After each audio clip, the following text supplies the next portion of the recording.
Hello and welcome to Talk Review Gamers match preview of Southampton against West Ham United on the 27th. Kickoff is at 7:45 and myself and Gonzo are here to take a look at the fixture. The first time we'll be taking a look at fixture after defeat for quite a while. It's all been rainbows and sunshine, maybe not so much now. We'll come on to West Ham in a second, but Gonzo, let's start with their opponents. What's your thoughts on the Saints? Rejuvenated, reinvigorated team under their new manager, David Hasselhoff, or whatever his name is. Yeah, I mean, he seems to have brought a bit of passion back into the club. I mean, you know, they've got good players. They've got the forwards that can score goals. They've got wide players that can supply, and they've got a decent midfield as well. So they always had the component parts to make a good team. But I thought it was quite telling, as I've mentioned on another show, can't remember which one. I think it was a tweet from Ryan Bertrand, and certainly some of the interviews that Charlie Austin gave were very highly critical of Mark Hughes, and I think there was a certain element of them downing tools under Mark Hughes in order to get a new manager. And his record was atrocious, by the way. I mean, he almost got Stoke and Southampton relegated in the same season. But I think you're going to attribute 50% of the uplift to the manager and probably 50% to the players actually starting to play for the shirt again.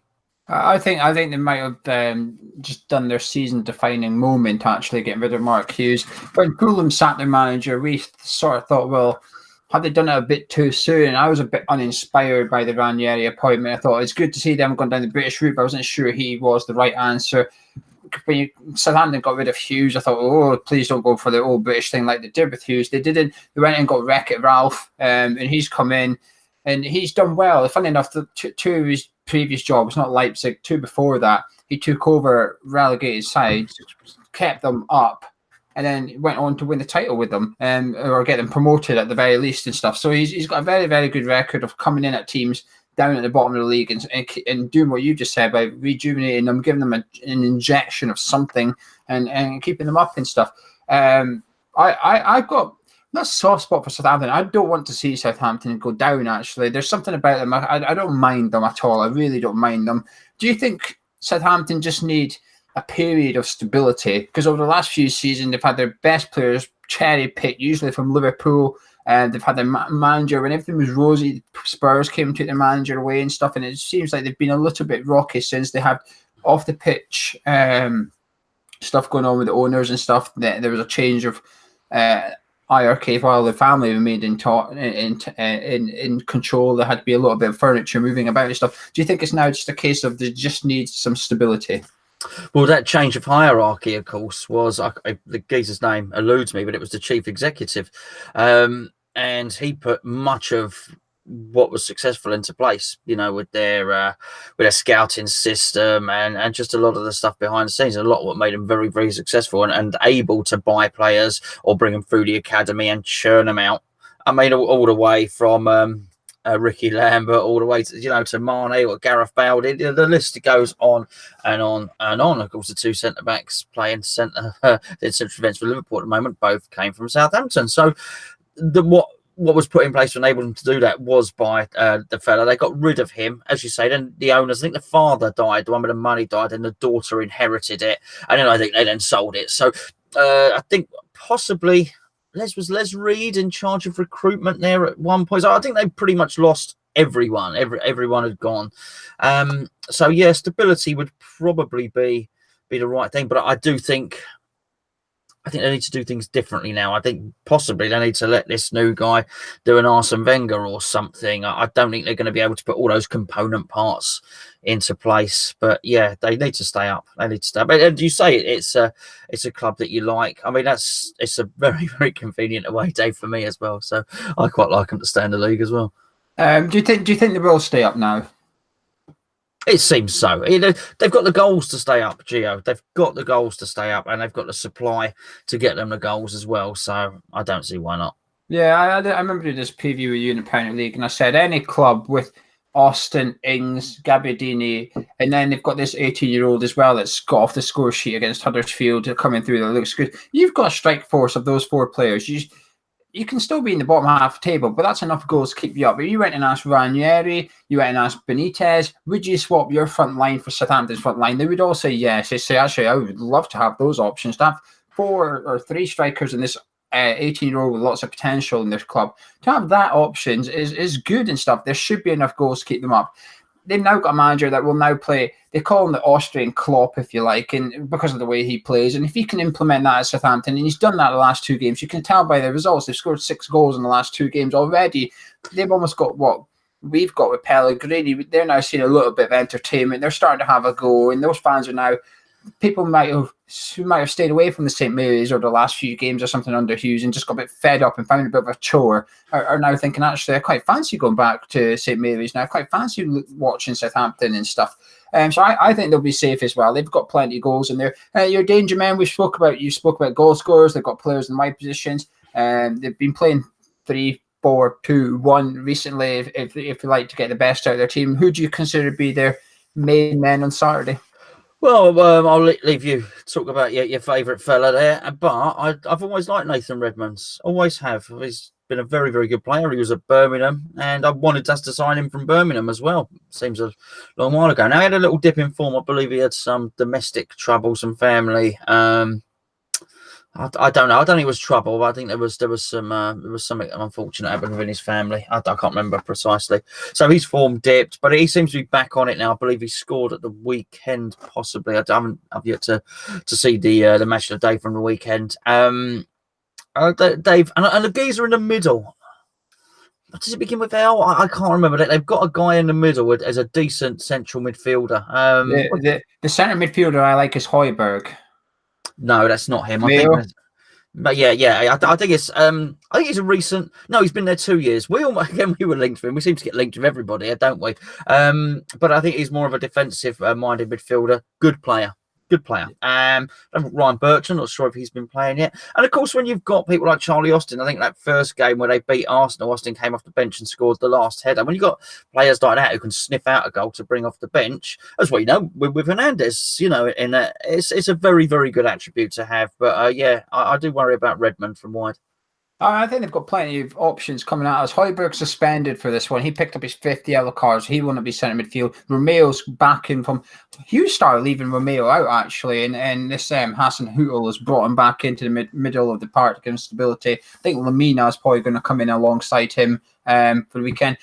I'm glad Stuart Armstrong's now getting a chance and showing what he can do, because I know people think it's because I'm Scottish and that, but if you watch these shows enough, I rarely ever say someone in Scotland's good enough for the Premier League. But Stuart Armstrong was someone I always thought was too good for the Scottish League, but I wasn't sure if he was good enough for the Premier League. I always wondered if he'd be good enough, and he's took his chance now. He scored. I think he scored against Man United when they went 2-0 up early on. He was one of the ones who got the goals. He's still in there now. He's now playing in behind Danny Ings. As you know, I like Danny Ings. I'm a big fan. He is a really good player. Ings. He is really, really good. But they've got carry plenty of threat. It'll be interesting to see how their formation works with our formation, because they're completely different. So it's going to be interesting as to which manager manages to get one up on the other one. And I'm intrigued to how it's going to work, actually, seeing this 3-4-2-1 come up against our 4-4-2. If we stick with that, because we might have some tweaking to do, which we'll talk about right now, I suppose. Gonzo Balbuena went off with a knee injury against Watford, and he is, I think they've described it as doubtful. Pellegrini's obviously not done his press conference. I imagine his will be on Boxing Day. We're doing this now so that we don't have to sit down on Boxing Day, etc., etc. But Balbuena's out and Ogbonna comes in. I mean, that scares me. I'm not going to lie, that scares me. Yeah, it's almost, I think, the last straw that broke the camel's back. We've done so well considering our injury crisis, and before we pressed record or whatever today, I just had a little look at our injury list, and it's just extensive. And I thought, well, how have we got away with that? And you said a couple of shows ago the fact that we've not actually discussed it has been testament to how well we've done. Well, actually, we're forced to discuss it now, because I understand that there might be some trouble with Chicharito as well, possibly, and what with Arnautovic and Yarmolenko and Wilshere and Lanzini. We have maybe not a complete first team, but I tell you what, the vast majority of first team ready players, and good ones like Lanzini and Arnie and whatnot as well, who are just not available. And at a club like West Ham, that has some impact. So yeah, that does worry me. Balbuena and Diop have obviously been excellent this season. Although I've got to say, Ogbonna's not a bad player. He's not a bad player. He also poses a goal threat, which may be from set pieces, which I don't think we've been great at under Pellegrini. When we've had corners, I don't feel that someone's going to head it in, and he does offer something like that. But that's scraping the bottom of the barrel, really, looking for positives. Yeah, I just don't trust Ogbonna back four. It's weird because it worked at Upton Park in the last year. He was fine in the back four. As soon as we moved to the London Stadium, he was all over the shop in the back four. When we went to three at the back, he looked good. He was our best centre back in the back three. But then when he played against Spurs in the cup or something. It was like an Ogbonna we didn't really recognise, and it just worries me. He did okay against Watford, but he came on when it was 1-0 Watford, and that we were then putting pressure on them a little bit, so he didn't really have to do much defending, I didn't think. And that scares me a little bit. Now, Hernandez is doubtful for this one. I think Balbuena is more likely to miss it than Hernandez is. I think Hernandez is uncomfortable, if you like. But right back, Pellegrini's told us Zabaleta is going to get rotated. We play Southampton on the 27th, then we play Burnley on the 30th. Is it fit? And then we've got Brighton on the 2nd. Is it fair to assume Zabaleta is going to miss at least one of them? And if he does, which one do you think it should be kept out for? Probably the middle one, probably the Burnley one would make most sense if that's what his concern is, because those three games are thick and fast, aren't they? Southampton, Burnley, and Brighton. So that's the one. It just makes sense for him to miss the middle one and for him to play the next one. I completely agree. I'd rather him try and get him to play Southampton and Brighton, miss the one in the middle. Now, the curveball here, though, is Zabaleta and Martin Noble are both on 4 yellow cards. The Southampton game and the Burnley game, if either of them pick up a yellow card, they're suspended for 1 game. But after New Year, it goes up to 10. So for the Brighton game, the 5 yellow card game suspension thing is no longer null and void. So there's only 2 more fixtures. They get booked and they miss one. So that could play on Pellegrini's mind as well. So and finally, if Hernandez doesn't make it, Gonzo, what do you want to do? I mean, Arnautovic is sort of, I don't think he's going to make this. I think a lot of people have got their hopes up. He's only just back training this week. But not only that, there's not that much training because the fixtures come so thick and fast. Players need their rest days, etc. So there's probably not that much time on the training ground where Pellegrini's going to have with the players, etc. We've got the festive period as well. And while I know a lot of people, he'll probably have training tomorrow quickly, I'd imagine Pellegrini would be quite keen to get them away to spend time with their families, because we've got the advantage that we're not playing on Boxing Day, so we probably don't have to travel down to Southampton until early Boxing Day, and then the players can get time with their family and stuff. So I don't think Arnautovic will be fit to start. So it's a case of Carroll or Perez, and cross your fingers and hope one of them's good enough to step up, or what? Well, you either play the 4-4-2, and I think you draft in Silva, and get him involved in some way, shape, or form. I would, even though it's done well for us, I would suggest you change the formation. No, I think that's got to be the way forward here. That was not pretty. Anyone that watched the vlog and saw me drunkenly going on about one man in midfield and Tony as well, will know that wasn't great. That wasn't great against Watford. He was woefully exposed on his own in the middle, Declan Rice. And I think you can get away with that if you've got 2 forwards who are completely dangerous. So if you've got Chicharito bang on form with Arnautovic right up for it as well as your front 2, you can maybe afford to have 2 in the middle, because you're scaring the opposition so much. The opposition is scared of you so much. They're having to adjust their plan. I just feel, however he rearranges the personnel, I don't think Southampton will be that scared about us if he puts those personnel out. So if he puts Andy Carroll and Perez up front, for instance, I just don't think Southampton will be bothered. So I just think they'll overrun us in midfield anyway. So I would make the change, because we're so decimated by injury. I'd put the extra man in the middle probably. So who would that? Would you bring in Obiang, or would you try and do like a 4-2-3-1 type thing and play about with that? I would actually be inclined, because I would, to bring Snodgrass into the middle actually and try and play Diangana. I think Diangana is worthy of another start. I think we're going to be low on energy for the reasons that you said, because of the fixture schedule as well eventually. And I just think he's going to bring lots and lots of it. I think he's good. He's really good. He's been pulled out the firing line because other players have come back. He got his chance because of injury. I just feel now it's time for his to get his chance again. And I think it would, putting Snodgrass in the middle would give us some much needed legs in the middle. And what about your striker? Who would that be? Would that be Antonio, or would you bring in Carroll or Perez to go up there? Yeah, I mean, I don't know. I'm reluctant to play Carroll because it just doesn't work. I know you feel the same way as well. We're just not playing that way. We discussed earlier about the corners, of course, but that's reflective of how we're playing anyway. It's not just we're not crossing it over from corners. We're not really crossing it over and hanging it up in the air in the way that Carroll does. Like, having said that, he had 1.5 chances in the game against Watford, which were his type of balls. One of them was from Anderson, can't remember the other one. And you might have expected a fit Andy Carroll or an unformed Andy Carroll to score those. So there is some delivery there for him.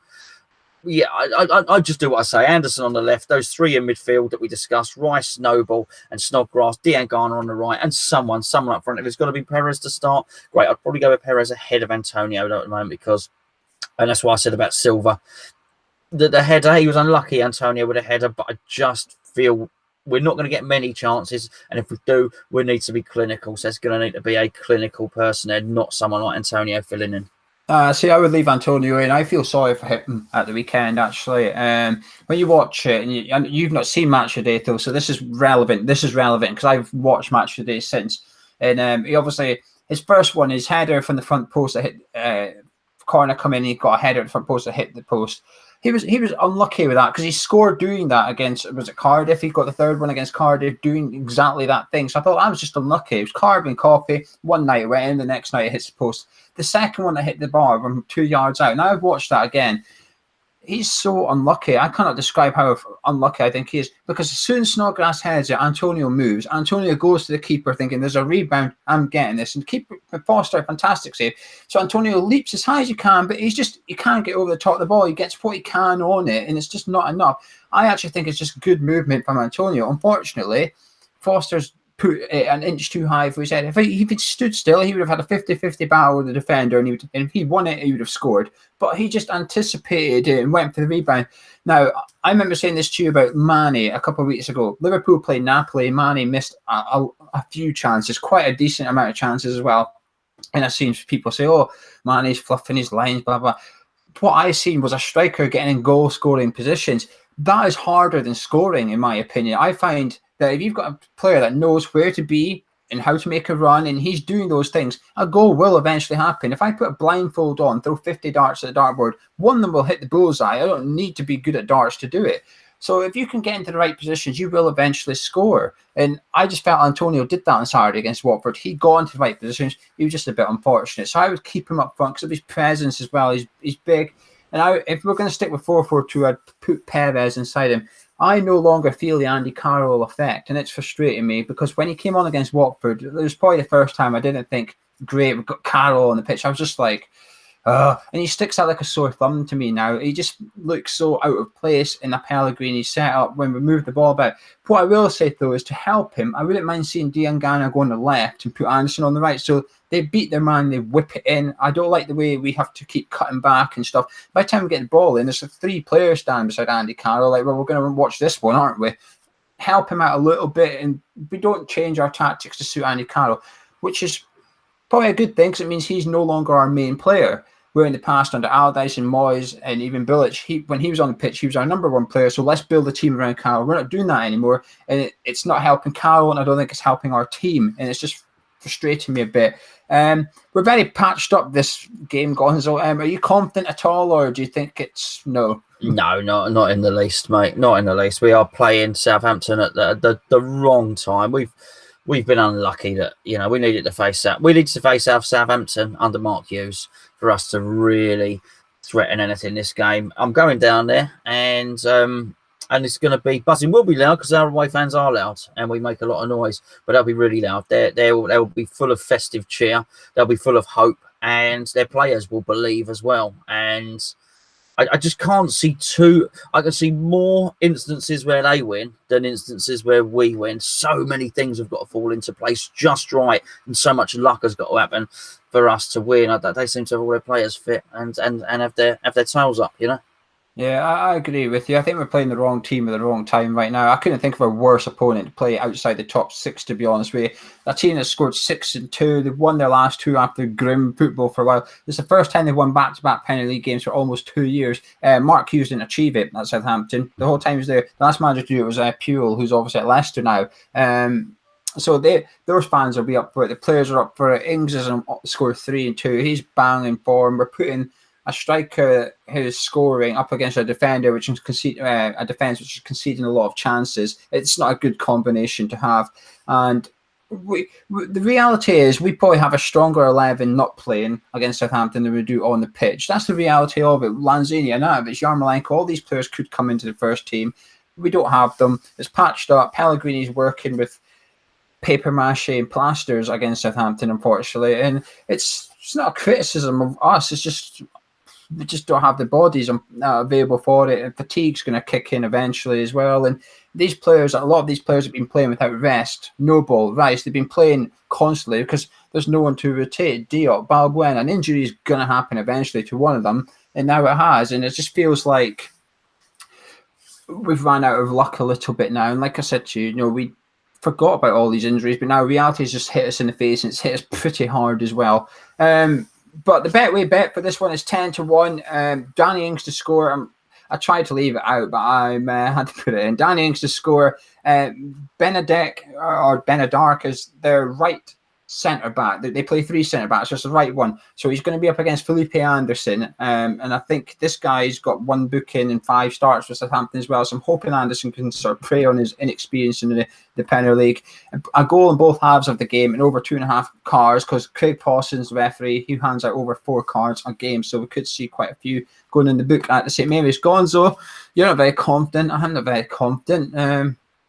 Would you care to give me a score prediction? Yeah, I think I was going to say 2-0 to Southampton, but I might just say next we just lost 2-0. I think we might have a goal in us. I think they've got a few. They might win.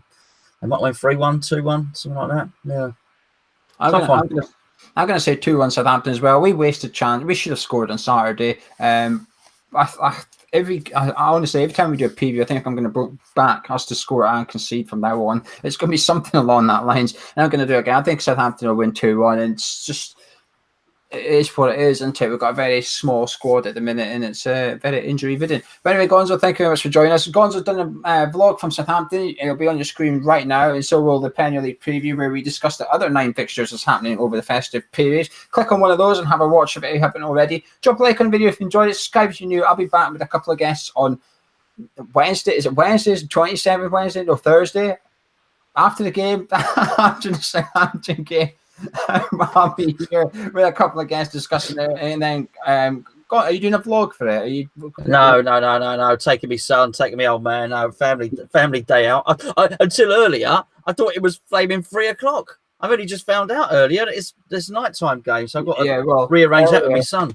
At the very start of the video, I said to you, I said a question to you and said, "What do you rate our chances on Saturday or something?" We're not playing. It was not even Saturday. It's Christmas mucks the days up, mate. Anyway, drop a like on the video, subscribe if you're new around here, and I will see you after the game, whatever day it is.